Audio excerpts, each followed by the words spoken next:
Sangatlah tidak masuk akal apabila almarhum Nofriansah Yosua Huta Barat didalilkan sebagai pelaku kekerasan seksual terhadap Putri Chandrawati. Sikap Brigadir J bikin perasaan Putri Chandrawati terluka dan sakit hati mendalam. Hakim ungkap motif. Majelis Hakim dalam pertimbangan putusan terhadap terdakwa Ferdy Sambo menilai Nofriansah Yosua Huta Barat atau Brigadir J tidak melakukan pelecehan seksual kepada Putri Chandrawati. Hakim Ketua Imam Wahyu Santosa mengatakan, ada kemungkinan yang terjadi adalah sikap Brigadir J yang dianggap membuat perasaan Putri Chandrawati luka dan sakit hati. Hal tersebut diungkapkan Wahyu Iman dalam sidang pembacaan vonis kasus pembunuhan berencana Brigadir J dengan terdakwa Ferdy Sambo di Pengadilan Negeri Jakarta Selatan pada Senin 13 Februari 2023. Motif yang tepat menurut Majelis Hakim adalah adanya perbuatan atau sikap korban Nofriansah Yosua Huta Barat di mana perbuatan atau sikap korban tersebut yang menimbulkan perasaan sakit hati yang begitu mendalam dari Putri Chandrawati.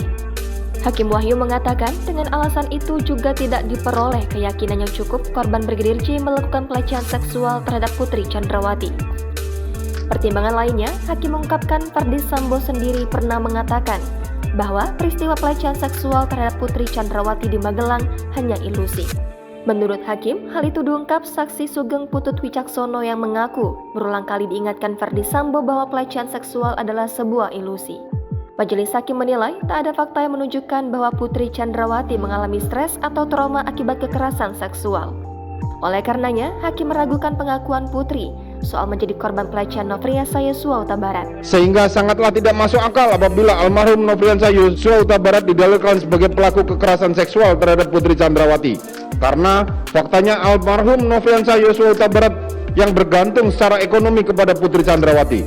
Dengan menggunakan logika sebagaimana dalam pembuktian tindak pidana kekerasan seksual tersebut, sangatlah tidak masuk akal jika korban Nofriansah Yosua Huta Barat melakukan kekerasan seksual kepada Putri Chandrawati. Hakim mengatakan pelecehan atau kekerasan seksual merupakan perilaku yang tidak sesuai dan tidak diharapkan oleh korban. Sehingga pada umumnya korban akan mengalami stres dan trauma mendalam setelah dilecehkan. Proses pemulihan korban kekerasan seksual pun tidak sebentar dan sedikitnya melewati 5 tahapan. Pertama, denial atau penolakan, yakni ketika korban menyangkal mengalami kekerasan seksual. Kedua, anger atau marah, yaitu fase di mana korban marah dan tidak terima karena menyadari telah mengalami tindakan kekerasan seksual. Ketiga, bargaining atau penawaran, yakni ketika korban melakukan tawar-menawar dengan diri sendiri, berharap trauma yang dialaminya dapat hilang sendiri. Fase keempat, depresi. Pada tahap ini, korban menjadi pendiam, menolak orang lain, lebih banyak merenung dan melakukan upaya lain dalam kondisi depresi.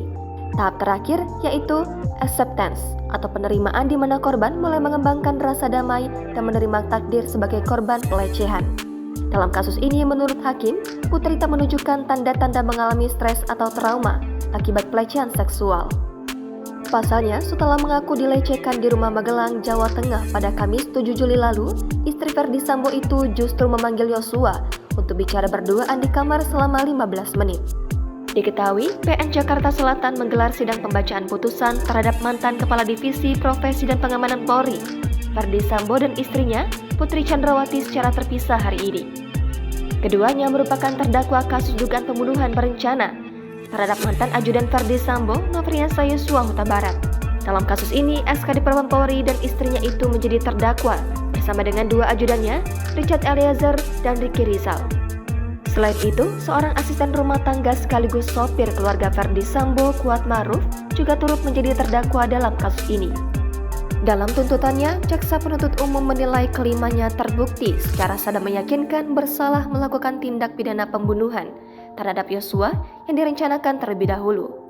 Mereka dinilai telah melanggar pasal 340 KUHP, contoh pasal 55 ayat 1 ke 1 KUHP. Atas perbuatannya, Ferdy Sambo dituntut dengan pidana penjara seumur hidup. Sedangkan Putri Chandrawati dituntut dengan pidana 8 tahun penjara.